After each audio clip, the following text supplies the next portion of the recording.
আব্বাসী হুজুর ফতুয়া দিয়েছে আয়াতুল্লাহ খামেনির মৃত্যুতে ইন্নালিল্লাহ পড়লে ঈমান থাকবে না, এই ফতুয়া কি সঠিক?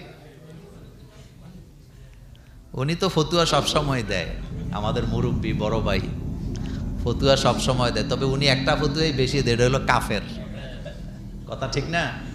রাসূল সাল্লাল্লাহু আলাইহি ওয়াসাল্লাম কাফেরদেরকে দৈরাইন না মুসলমান বানায় ছাইরা দিত, আর উনি মুসলমান দৈরাইন না কি বানায়? এটা উচিত না, কাউকে কাফের বলা জায়েজ নাই, রাসূল সাল্লাল্লাহু আলাইহি ওয়াসাল্লাম নিষেধ করছে। আপনি আমার কথাগুলি শুনেন, খামিনি মারা যাওয়ার পরে আমি হাজার বার ইন্না লিল্লাহি বলবো, তাতে আপনি কাফির বলার অধিকার আপনাকে খেয়ে দিয়েছে, আপনি নিজেই একটি কাফির হয়ে গেছেন মিয়া।